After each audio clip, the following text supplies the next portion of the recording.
সম্পর্কে বাকিদের কারো কপিরাইট সম্পর্কে আর কোনো ডিটেলস এর কোনো বিষয় সম্পর্কে আইডিয়া আছে? হ্যালো। আচ্ছা, আর যেটা বলতেছিলাম যে কপিরাইটটা মূলত কি হয়ে থাকে যে যে কোনো একটা বিষয় সম্পর্কে কেউ কাজ করছে, তার ওয়েবসাইটে সেটা আপডেট করা হয়েছে। এখন দেখা যাচ্ছে যে সেই বিষয়টা খুব সুন্দর বা আকর্ষণীয় হইলো। এখন বাকিরা কেউ সে তার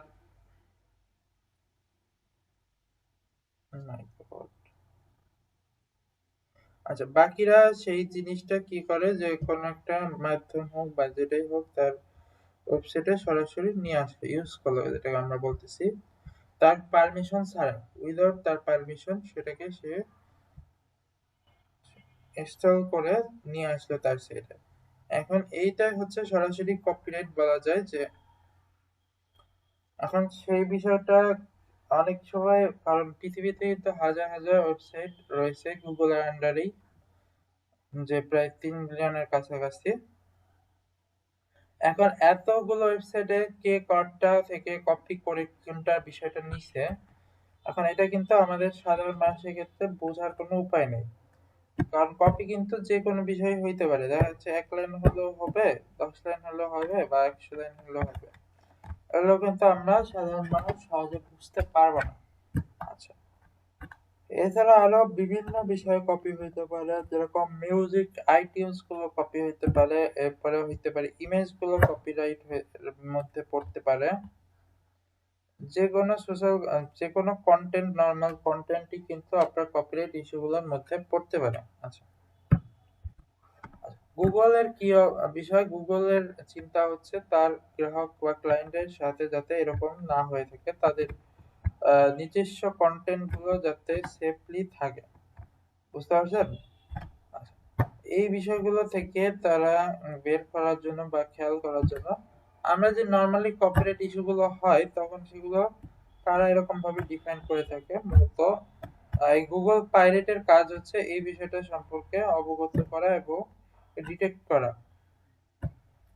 আপনি সাপোজ কোনো একটা আপনার ওয়েবসাইটে কোনো একটা কপিরাইট টপিক আপনারা ইউজ করলেন বা এটা নিয়ে কাজ করলেন, যে সামনে কোনো পেজ থেকে সরাসরি বিশাল এসব বিষয়গুলো কপি করে আনলাম, তখন দেখা যাচ্ছে নির্দিষ্ট সময় পর পর আপনার ওয়েবসাইট গুলোকে গুগল থেকে অটোমেটিকলি এই যে র্যাঙ্কিং এর বাইরে নিয়ে যায়।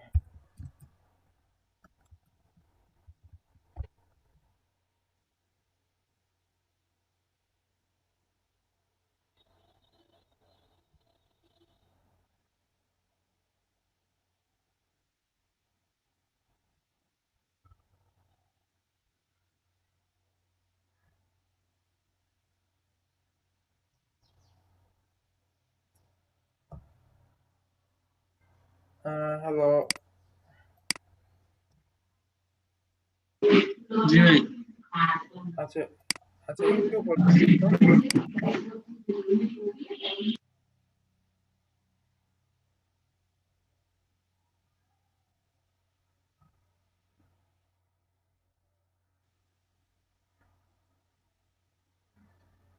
একজন পরিচালক একটা মেসেজ।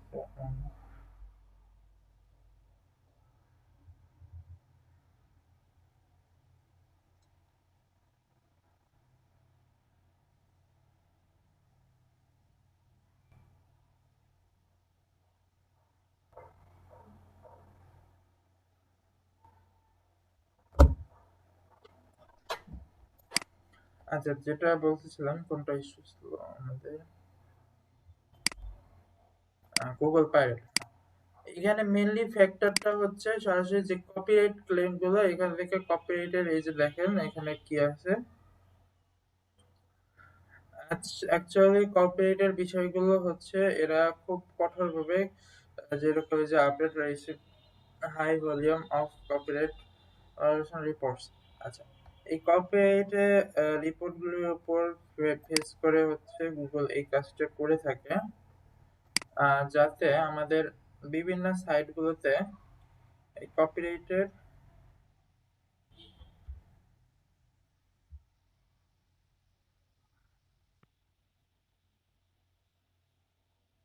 ভাই কথা আসে না।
Hello, hello. ভাই কথা আসে না এতক্ষণ। আচ্ছা, আচ্ছা, খেয়াল করেন। এখন যে বিষয়টা ইম্পর্টেন্ট হয়ে দাঁড়ায় এখানে, এখন কপিরাইট ইস্যুগুলো কিন্তু সবসময় দেখা যাচ্ছে যে গুগল থেকে মেজার করে না প্রথম দিকে। এখন সেই বিষয়টা হচ্ছে কি যে কপিরাইট দেখা গেল আপনার একসময় কপিরাইট ইস্যুটা ছিল যে মনে করেন আপনি একটা বিষয় কপি করলেন আবার কিছু সময় পরে ওটাকে আপডেট করে দিলেন। এই বিষয়গুলো কিন্তু থাকে এখানে বিষয়টা। বুঝতে পারছেন? মূলত আমাদের একটা সাইট গুগল কি করে প্রথমেই ইন্ডেক্সিং এ আনে না। প্রথম অবস্থাতে বেশ কিছু ধাপ পার করার পরে যেহেতু এটাকে ইন্ডেক্সিং এ আনে, এবং আমরা কি করতে পারি যে ওয়েবসাইটের ক্ষেত্রে শুরুর দিকে কিন্তু আমরা এটা ইউজ করে থাকি অনেকে। আচ্ছা, আর একটা মেন বিষয় হয়ে দাঁড়ায় যেটা ইউটিউবের ক্ষেত্রেও কিন্তু এই আলাদাভাবে স্ট্রাইকটা ফেলে। সেটাকে কিন্তু কপিরাইটটা কিন্তু এখানে গুগলের কোনো থাকে না এটা। বুঝতে পারছেন? আর গুগলের সাথে কিন্তু এটা রিলেটেড সেটা তো আবার আলাদা অ্যালগরিদম। এই জিনিসটা কি বুঝতে পারছেন আপনারা? এরপরে হচ্ছে আমরা বিভিন্ন ইয়াতে দেখবেন যে কি বললে নর্মাল যে সাইট গুলো থাকে ব্লগ সাইট বা যে চেকার গুলো থাকে, এদের অ্যালগরিদম গুলো আপনারা দেখলে রিলেট করতে পারবেন যে এদের অ্যালগরিদম গুলো কিন্তু এরকম ভাবে সেট আপ করা থাকে যাতে কোনো কপিরাইট বা কিছু কেউ ইউজ করলে তারা কিন্তু সহজেই এখান থেকে আপনাকে মেনশন দিতে পারে। এদের অ্যালগরিদমটার সাথে আমাদের এই অ্যালগরিদমটা অনেকটাই রিলেটেড। আচ্ছা,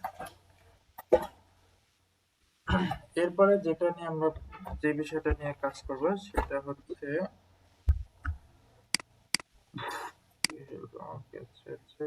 ভাই screen off. Oh my god, আমি এতক্ষণ দেখাচ্ছিলাম জিনিসটা।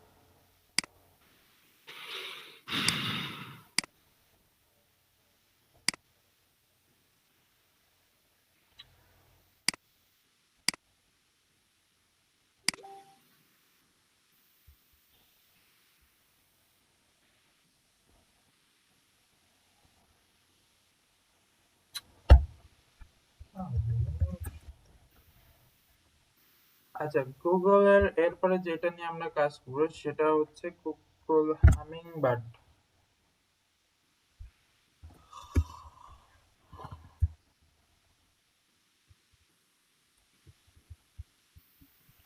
আচ্ছা, হামিং বার্ড সম্পর্কে তো সবাই আইডিয়া আছে নাকি? হামিং বার্ড জিনিসটা কি? পাখি। হ্যাঁ হ্যাঁ, হামিং বার্ড কিন্তু একবার ছোট্ট একটা পাখি। এটা নিয়ে আমরা একটু আলোচনা করব। হামিং বার্ড, গুগল যে হামিং বার্ডটা আছে এটা অ্যাকচুয়ালি কি হিসেবে কাজ করে?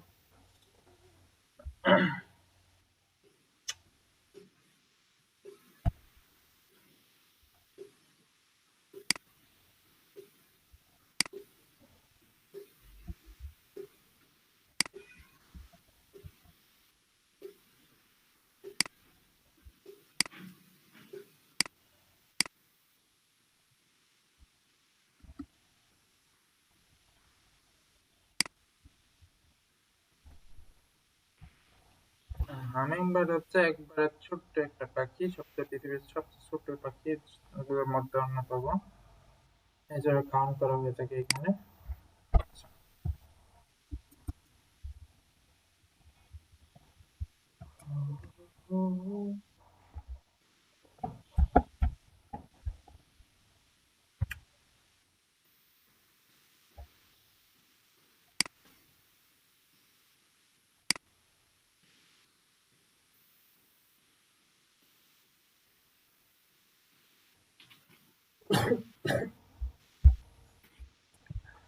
আচ্ছা, সবাই একটু খেয়াল করেন, মূলত এই হামিং বার্ডটা কি হিসাবে কাজ করে এখানে দেখেন। আপনি একটু খেয়াল করলে বুঝতে পারবেন যে, খেয়াল করতেছেন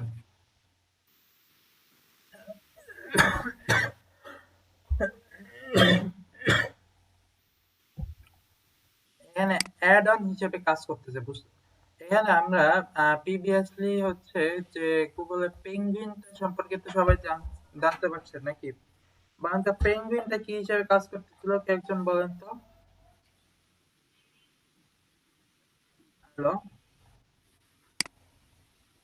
বলেন তো আমরা পেঙ্গুইনটাতে কি নিয়ে কাজ করছি একটু বলেন, কে একজন বলেন। তারিক ভাই আপনি একটু বলেন, অথবা হচ্ছে জুলি আপু আপনি একটু বলেন, পেঙ্গুইনটাতে আমরা কি নিয়ে কাজ করছি বলেন তো। অথবা বাকি একজন একটু বলেন, আমরা পেঙ্গুইনটাতে কি নিয়ে কাজ করছি, যে গুগল পেঙ্গুইন যেটা ছিল এখানে কি কি বিষয় ছিল।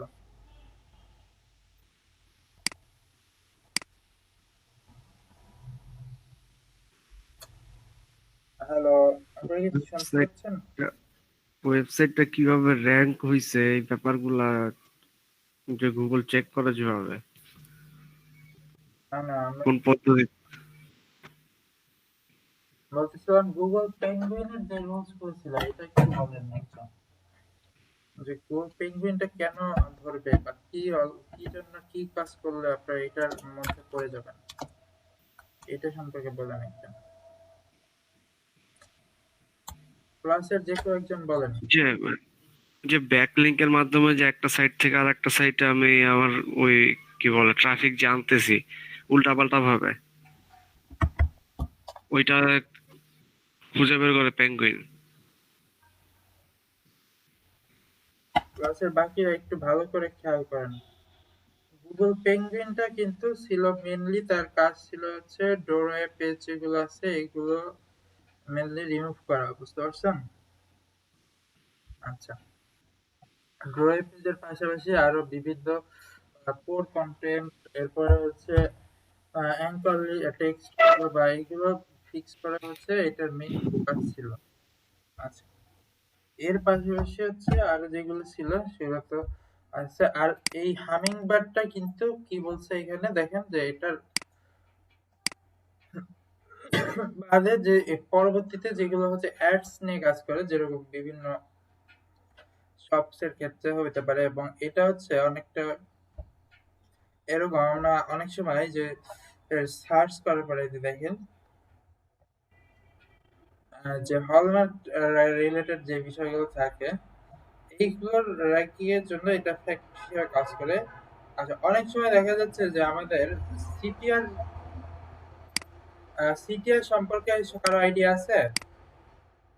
CTR hello. না ভাই নেই। আচ্ছা, সিটিআরটা হচ্ছে ক্লিক থ্রু রেশিও বা ক্লিক থ্রু রেট, যে কোনো একটা বলা যায়। আচ্ছা, এই ক্লিক থ্রু রেশিওটা বাড়ানোর জন্য যে দেখা যাচ্ছে অনেক সময় আমরা এই উল্টাপাল্টা কাজগুলো করে থাকি। এখন এই জিনিসটা যাতে দেখা যাচ্ছে যে ইনস্ট্যান্টলি এগুলো কাজ করে আপনার ওয়েবসাইটে সিটিআরটা অনেক বেড়ে যায়। তো কিন্তু নির্দিষ্ট সময় পরে কি হয় যে সিটিআর এগেইনস্টে বাউন্স রেটটা বেশি হওয়ার কারণে, সরি বাউন্স রেটটা ওই বেশি হওয়ার কারণে তখন আপনার গুগল কি করে আপনাকে তখন আস্তে আস্তে ডিটেক্ট করে পিছনের দিকে নিয়ে যায়। এটা মূলত বিশেষভাবে ব্যবহৃত হয়ে থাকে যদি কেউ এইটা ভঙ্গ করে থাকে। হামিং বার্ডের যে রুলস গুলো আছে এগুলো মূলত আমাদের এইভাবে কাজ করে থাকে সরাসরি। যে কেউ এই যে উপরে, আচ্ছা আমরা এটা একটু ভালো করে বাসায় পড়ে ফেলবেন। এগুলো একটু সার্চ করে আপনারা যদি একটু বাসায় দেখেন তাহলে আপনারা ইজিলি এখান থেকে বুঝতে পারবেন। মূলত এটা আপনাদের সার্চ অপশনে ভেরি করে যে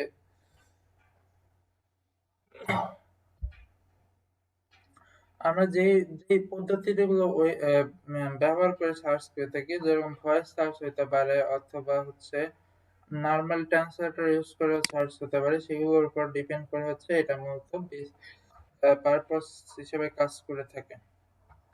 আচ্ছা,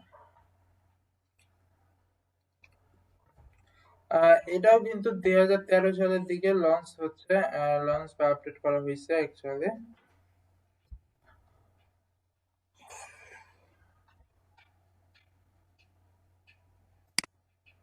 এরপরে যেটা থাকে সেটা হচ্ছে আমাদের গুগল কি বলে, 12 সেকেন্ডটা। আচ্ছা, এরপরে হচ্ছে গুগল মোবাইল ফ্রেন্ডলি, এইটা নামে একটা ইয়া রয়েছে, গুগল মোবাইল ফ্রেন্ডলি।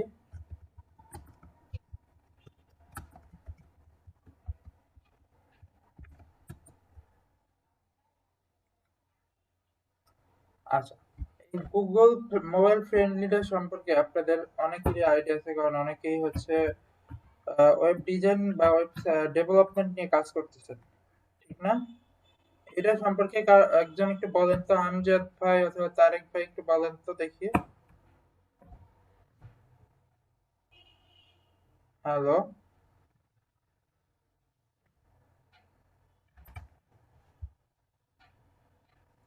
আমজাদ ভাই আপনি কি শুনতে পাচ্ছেন?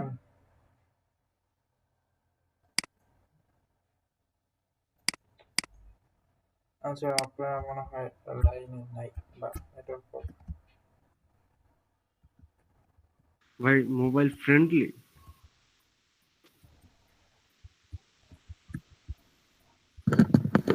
এই মোবাইল ফ্রেন্ডলিটা কি এই যে ইসের মানে যে কোনো পেজকে মোবাইলের উপযোগী, মোবাইলে ভিউইং এর উপযোগী করে নাকি আচ্ছা, এই কাজটা অ্যাকচুয়ালি করে? এই বিষয়টা থাকে হচ্ছে, আমরা একটু দেখি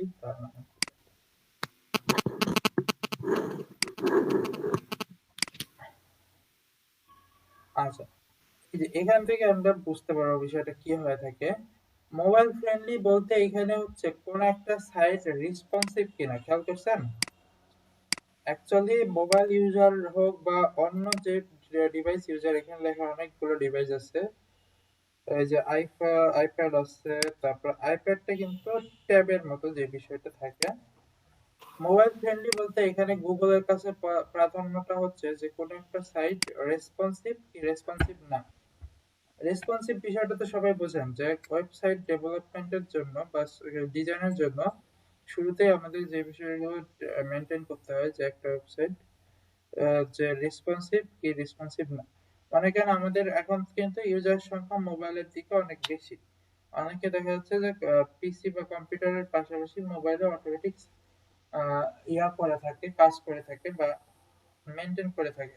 সেজন্য গুগল কি চিন্তা ভাবনা করছে যে আচ্ছা এই অ্যালগরিদমটা আমরা এমন ভাবে সেট আপ করি যে কোন একটা ওয়েবসাইটে যদি রেসপন্সিভ না হয় তখন তারা ওইটাকে র্যাঙ্ক থেকে আউট অফ র্যাঙ্কিং বানিয়ে দিচ্ছে, বুঝতে পারছেন? দেখা যাচ্ছে যে লোকাল সাইট গুলো অনেকগুলো থাকে যারা রেসপন্সিবিলিটিটা মেনটেন করে না, তাদের ক্ষেত্রে গুগল কি করছে এই অ্যালগরিদমটা মেনটেন করছে বা ম্যানেজ করছে যে যে এটা ইউজ করে থাকে যে যাদের ওয়েবসাইট গুলো বা ওয়েবসাইট গুলো এই ইউজার ফ্রেন্ডলি বা রেসপন্সিভ না হয়ে থাকে। কারণ আপনি যদি রেসপন্সিভ না হয়ে, সাপোজ একটা জিনিস নিয়ে কাজ করতেছেন আপনি,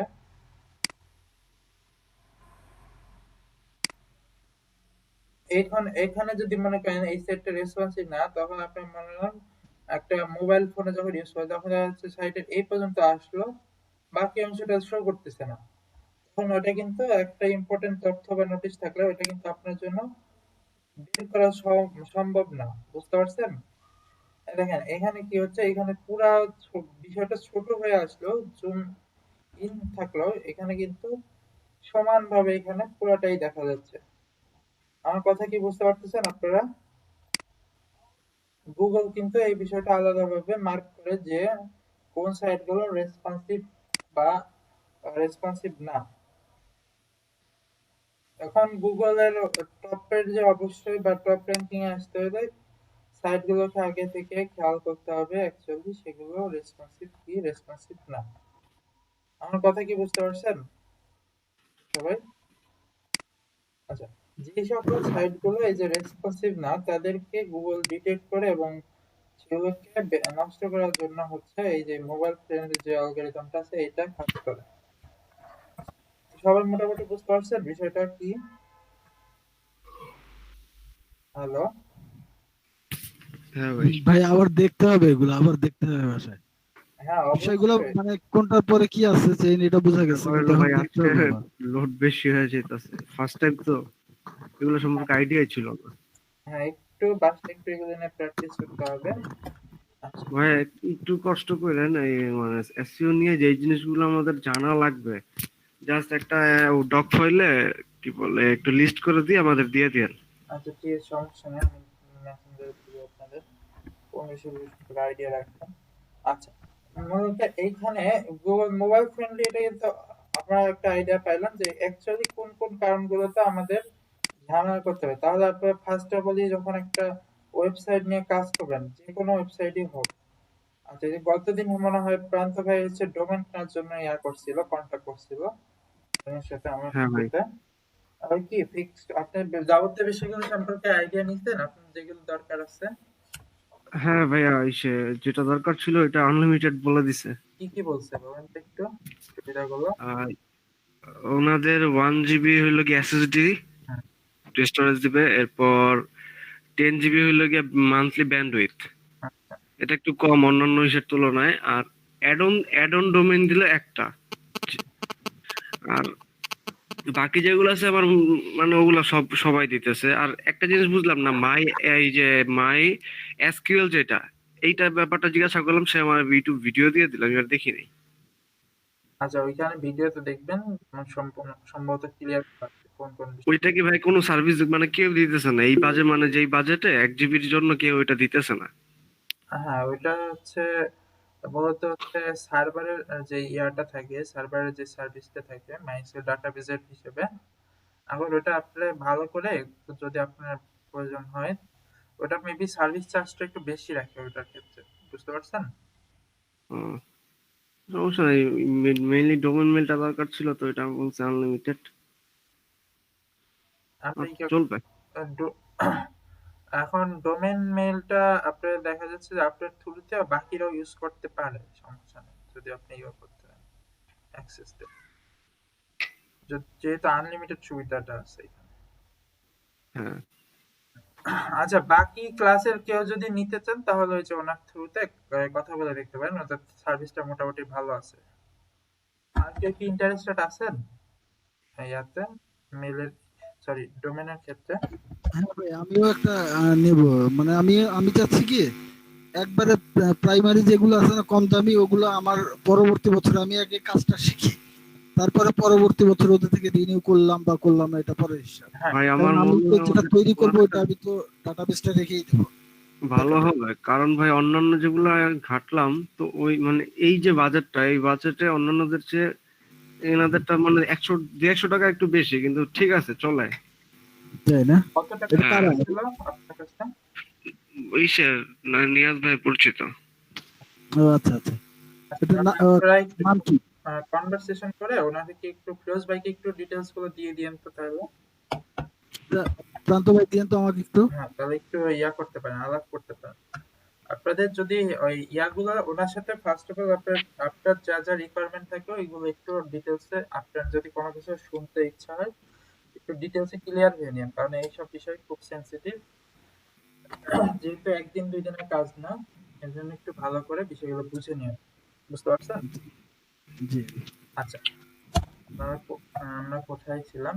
আচ্ছা, যেটা বলতেছিলাম যে ওয়েবসাইটে আপনাকে ফার্স্ট অফ অলই বিষয়টা খেয়াল রাখতে হবে যে সেটা মোবাইল ফ্রেন্ডলি কিনা, কারণ গুগলের এখন টার্গেট হচ্ছে যেহেতু অডিয়েন্স সংখ্যা অনেক বেশি মোবাইল ইউজারদের ক্ষেত্রে, সেহেতু তারা এসইও করার ক্ষেত্রে এই বিষয়গুলো খেয়াল করে যে র্যাঙ্কিং এর ক্ষেত্রে এই বিষয়গুলো মোস্ট প্রায়োরিটি দিয়ে থাকে, যে ওই সাইটটা পাশাপাশি মোবাইলের জন্য ইউজার ফ্রেন্ডলি হচ্ছে কিনা। আচ্ছা, তাহলে এটা গেল। এরপরে আমরা যে বিষয়টা নিয়ে আলোচনা করি সেটা হচ্ছে গুগল ফিডে।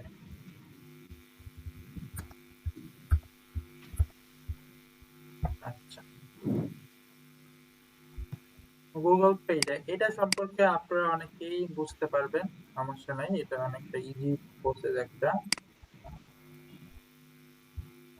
কি করতে পারি?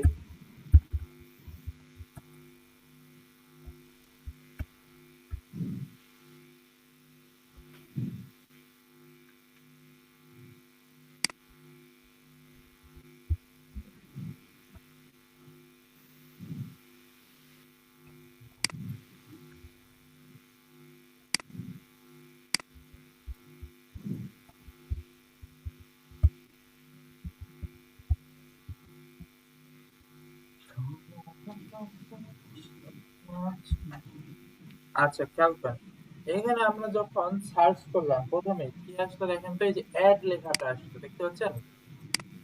খেয়াল করছেন? জি অ্যাড।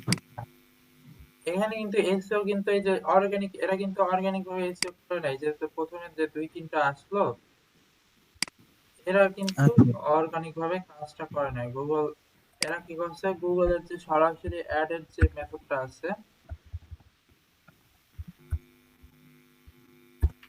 খেয়াল করি, আমাদের গুগলের যে সরাসরি যে বিষয়টা থাকে, যে গুগল অ্যাডসেন্স, সরি গুগল অ্যাডভার্টাইজমেন্টের যে সফটওয়্যার ইয়াটা থাকে, সাইটটা থাকে, এখানে কিন্তু এরা কি করে, অ্যাডওয়ার্ড। হ্যাঁ অ্যাডওয়ার্ড এর মধ্যেই যেটা আমরা অ্যাড নরমালি ক্রিয়েট করে থাকি, গুগলের অ্যাড গুলো কিন্তু আবার ইউটিউবের মাধ্যমে পাবলিশ করা হয়। অ্যাকচুয়ালি কাজটা হয় কি, যে গুগলে আপনি কোনো একটা অ্যাডভার্টাইজমেন্ট দিলেন বা অ্যাড দিলেন দেখানোর জন্য, সেটা যে সে গুগলের মধ্যেই সীমাবদ্ধ থাকে তা কিন্তু না। সেটা কি হয়, গুগলের মাধ্যমে গুগল কিন্তু সেগুলো ভাগ ভাগ করে দেয়। তার ভাই গুগলের সব প্রোডাক্ট, জি, মানে গুগলের সব প্রোডাক্ট যারা এই অ্যাডটা পাবলিশ করে।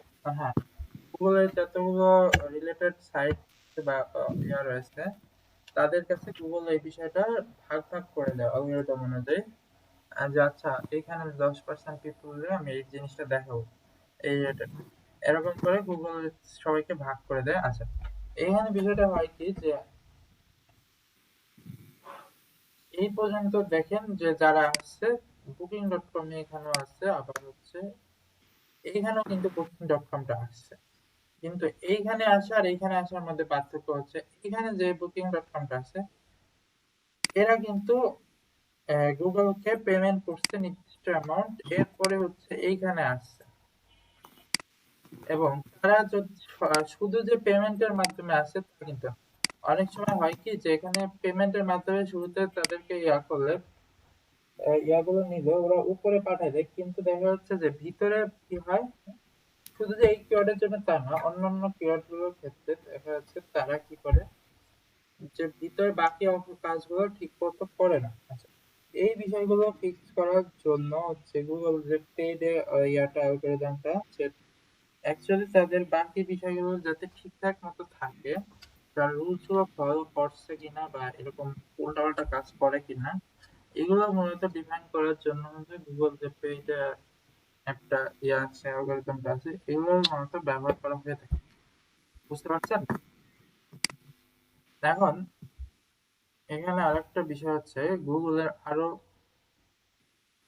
বড় বড় আপনারা ডিটেলসে যখন এটা নিয়ে কাজ করবেন তখন আমি আরো একটু দেখাই দিই।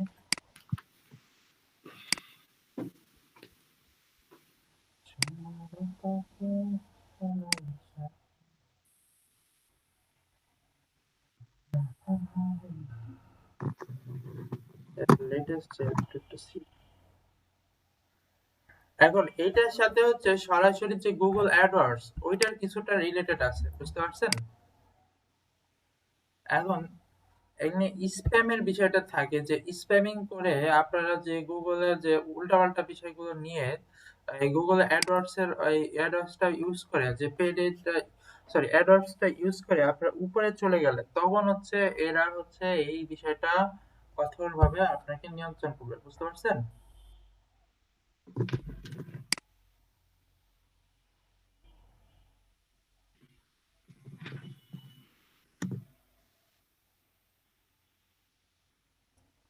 এখানে আপনারা বিস্তারিত আরো ডিটেলসে জানতে পারবেন। আচ্ছা, তো মোটামুটি তো সবাই একটা আইডিয়া পাইছেন নাকি?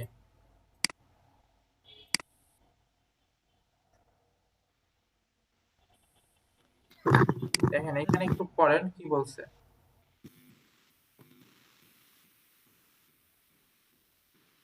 খেয়াল করছেন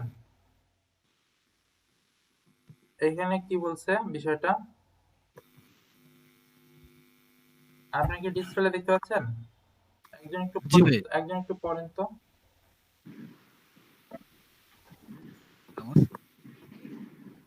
একজন একটু পড়েন।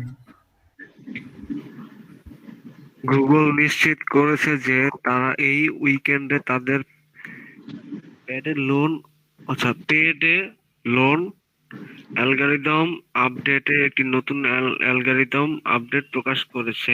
এই অ্যালগরিদমটি বিশেষত খুব স্প্যামি প্রশ্নগুলো লক্ষ্য করে এবং পান্ডা পেঙ্গুইন অ্যালগরিদমের সাথে সম্পর্কিত নয়।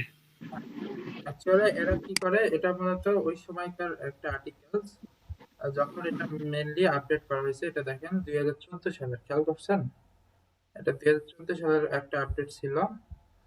তখন এরা কি করছে যে অ্যাকচুয়ালি ওরা হচ্ছে স্প্যাম বিষয়টা যে আমরা যে গুগলে প্রথম দিকে থাকবো তখন কিন্তু অনেক বিষয়গুলো থাকে যে স্প্যাম করেও হোক বা যে কোনো ভাবে হোক পেমেন্টের মাধ্যমে যখন আমরা ইয়া করে থাকি তখন হচ্ছে, আর এই বিষয়টা হচ্ছে গুগল পেঙ্গুইন এবং পান্ডার সাথে কিন্তু সম্পর্কযুক্ত না, তো ওইটা থেকে একটু আলাদা। এটা হচ্ছে এরা বোঝাতে চাচ্ছে।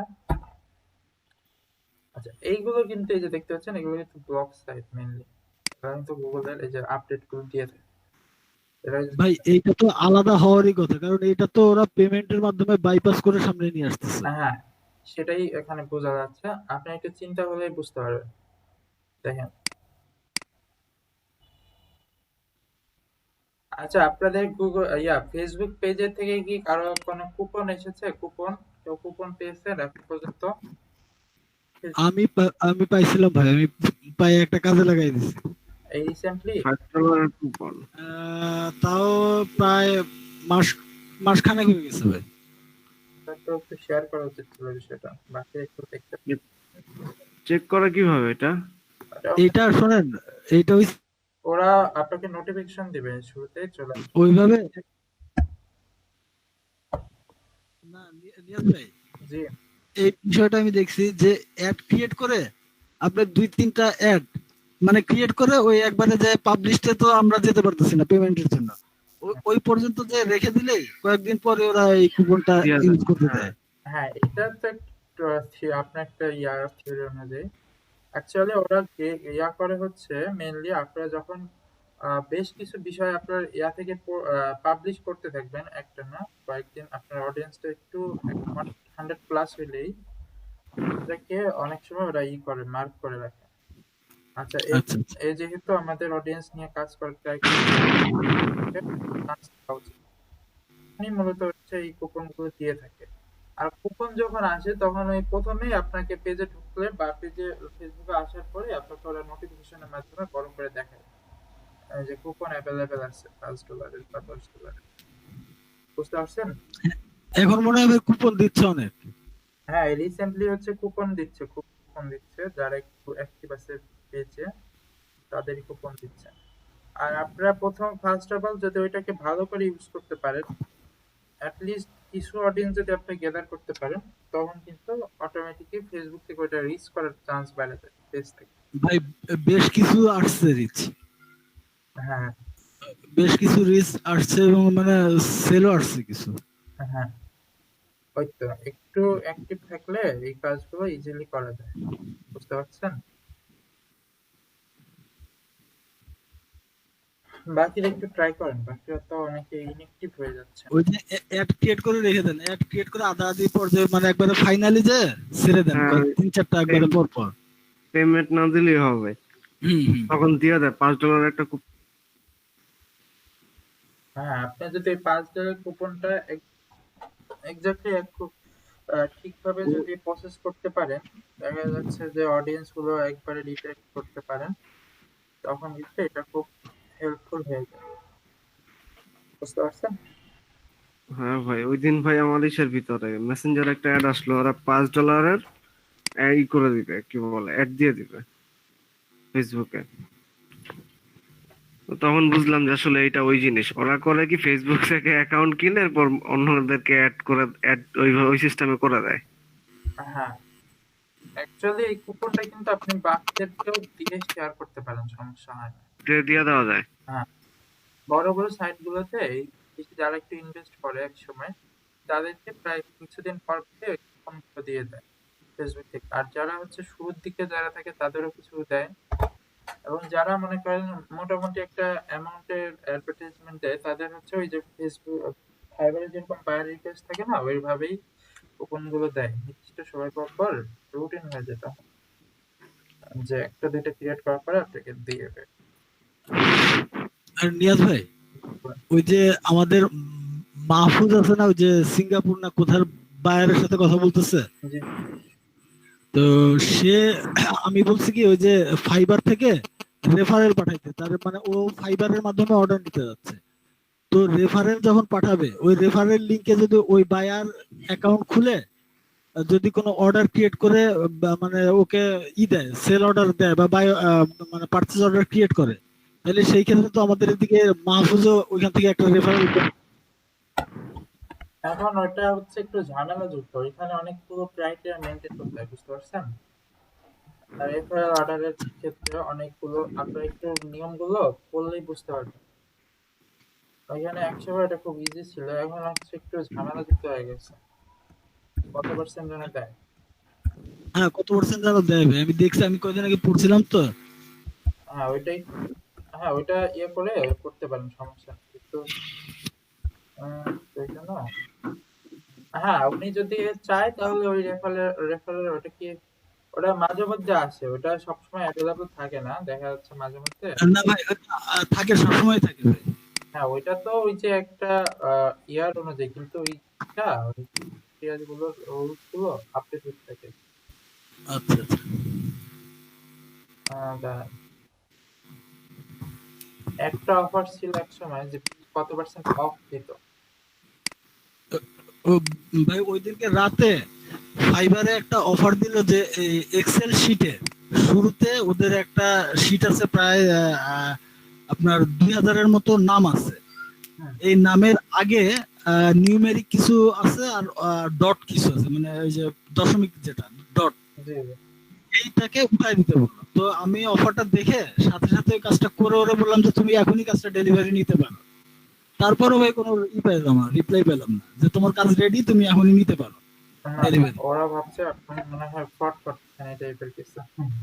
মানে না, ওটা তো ভাই একটা শুধু দিলেই তো হয়ে যায়, ফর্মুলা ইউজ করলেই তো সামনের এগুলো উঠে যাচ্ছে। তো এই কারণে আমি চিন্তা করছি আমি এটা করে ওরে একটা নক দিই যে তোমার কাজ রেডি আছে, তুমি আমার কাছ থেকে ডেলিভারি নিতে পারো। বুঝতে পারে না। ও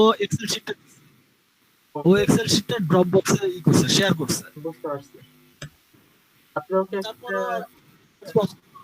একটু ডেমো দেওয়া উচিত ছিল ওকে, 100টা রিমুভ করে আপনি একটা ডেমো দিতে পারেন, বুঝতে পারছেন? আমি তো বাইরের সাথে সরাসরি যোগাযোগ, সে যদি যোগাযোগ না করে আমি তো যোগাযোগ করতে পারতেছি না তার সাথে, আমার এন্ড থেকে তো আমি পারতেছি না যোগাযোগ করতে। আপনি আর একটু মেসেজ দিতেন। ওরা হচ্ছে অনেক সময় বুঝতে পারে না যে অ্যাকচুয়ালি কাজটা কি ছিল বা কি করতে হবে। আবার অনেকেই আছে যে ফ্রড হিসেবে কাজ করে। দেখা যাচ্ছে যে আপনি ওরা চিন্তা করতে পারে যে আচ্ছা এটা পুরাটাই ওরা আমাকে যদি প্রোভাইড করে দেয় তাহলে আমি স্যাম্পল হিসেবে, এরকম হইতে পারে। এটা তো ইজি কাজ ছিল, তাহলে তো কনভারসেশন করা উচিত ছিল। এটা কি বাইরের কাছ থেকে নাকি সরাসরি? হ্যালো,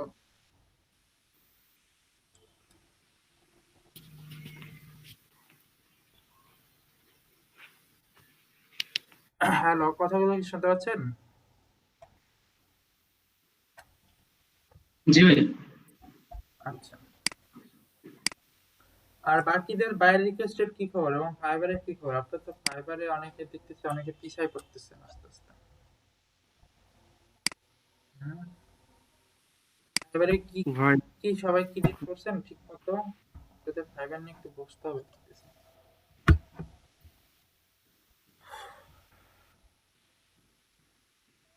আচ্ছা, আপনারা যে সবাই মিলে একটা বসার উদ্যোগ নিলেন, এটা কি হলো বলেন তো? এটার ফিডব্যাকটা কি? কিছু কিছুই হয় নাই ভাই পরে। কেন আপনারা একটু বসেন সবাই মিলে। নেক্সট দিন তো ফ্রি আছেন, নেক্সট দিন সবাই একটু টাইম দেন, বুঝতে পারছেন? কারণ আপনাদের জন্য এটা ভালো হবে। কারণ আপনারা অনেকেই দেখেন একটু পিছিয়ে আছেন, অনেকে অনেক বিষয় সম্পর্কে। সবাই একটু কেয়ারফুলি এই বিষয়টা হ্যান্ডেল করেন। দায়িত্ব কে নিবেন বলেন তো? আমজাদ ভাই, শুনতে পাচ্ছেন? হ্যালো। এরপরে হচ্ছে তারিক ইসমাইল ভাই, আপনি একটু কথা বলেন। তো চুপ করে থাকলে হবে না, কারণ আপনাদের ক্লাস কিন্তু অনেক হয়ে গেছে। এখন আপনাদের একটু বিষয়গুলো বুঝতে হবে, কারণ প্রিভিয়াস যে বিষয় টপিকস গুলো ছিল এগুলো যদি শর্ট আউট না করতে পারেন তাহলে সামনে বিষয়গুলো কিন্তু ঝামেলায় পড়বে। আমজাদ ভাই, শুনতে পাচ্ছেন?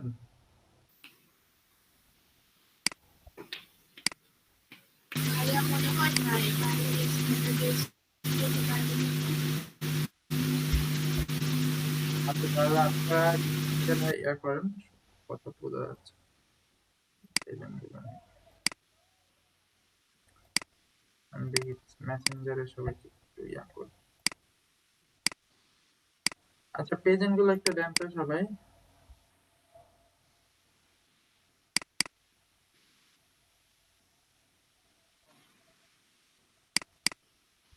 ভাই আপনার সাউন্ড নাই।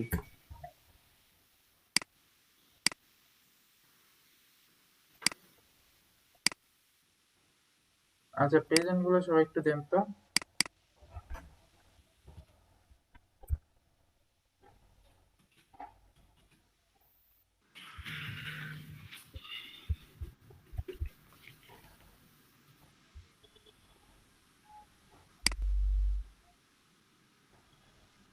ভাই চলে গেছে প্রেজেন্টিং। হুম, প্রেজেন্টিং চলে গেছে। আচ্ছা।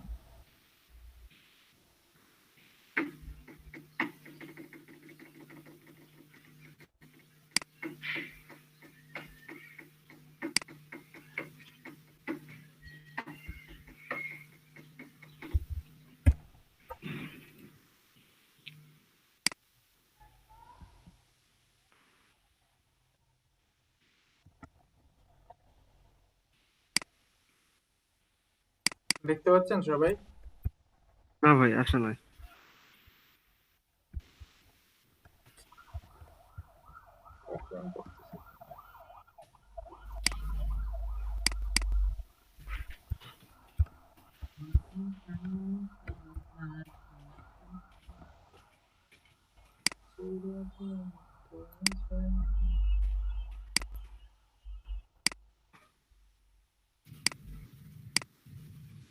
আচ্ছা, এখন কি সবাই দেখতে পাচ্ছেন? হ্যাঁ ভাই। আচ্ছা, 477 এ কে কে আছে একটু বলেন তো। 9 তারিক ভাই। আচ্ছা, শুধু নাম না, আমার মোবাইলটা ভাই, আমি 475 এ 25, ওই আমার এইটা কানেকশন চলে গেছে।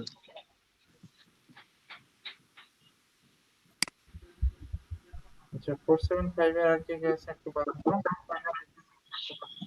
আমজাদ। আমজাদ ভাই আছে।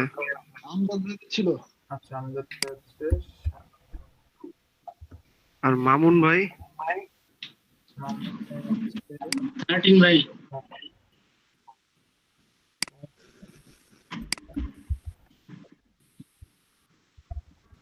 আচ্ছা আর কেউ বাকি আছেন? আচ্ছা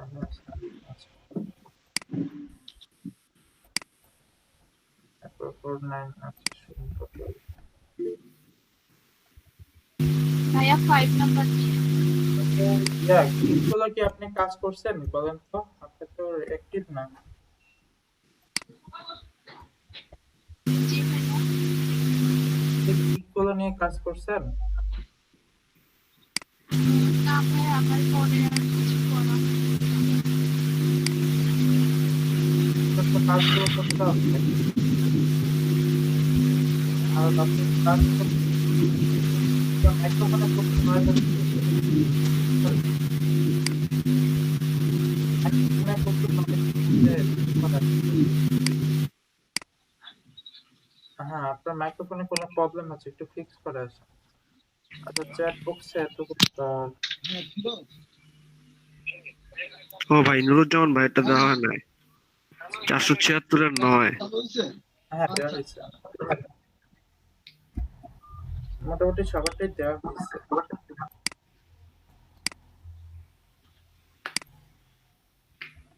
আচ্ছা হ্যাঁ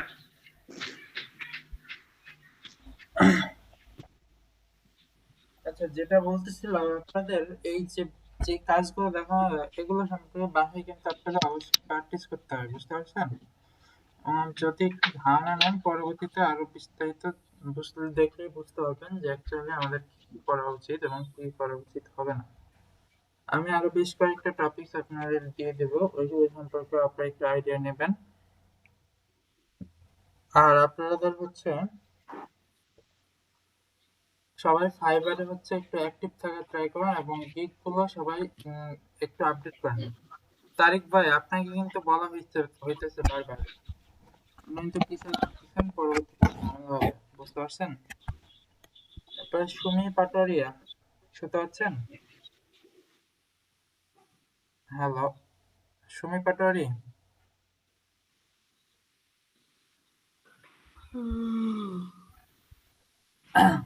হ্যালো সুমি পাটোয়ারি আপনি কি শুনতে পাচ্ছেন?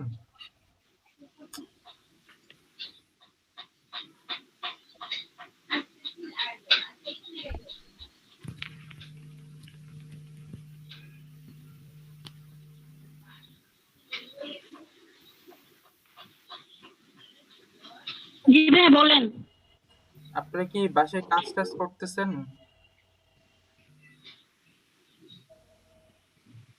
হ্যালো। হ্যাঁ আপনি কি বাসায় রেগুলার কাজ করতেছেন? আচ্ছা আচ্ছা ওনার তো এআই চলে গেল অফলাইনে চলে গেল। আচ্ছা আপনাদের একজন হচ্ছে এই যে লিস্ট গুলো দেওয়া হলো এগুলো একটু আপনাদের মেসেঞ্জার গ্রুপে একটু ইয়ে করে দেন নোটিস করে দেন বুঝতে পারছেন যাতে মানে মিস হয়ে গেলে সমস্যা যাতে না থাকে পরবর্তীতে। আচ্ছা আর কারো কোনো কোশ্চেন আছে?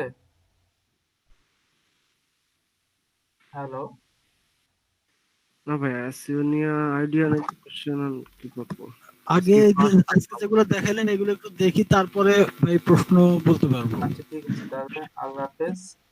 ভাই জি বলেন।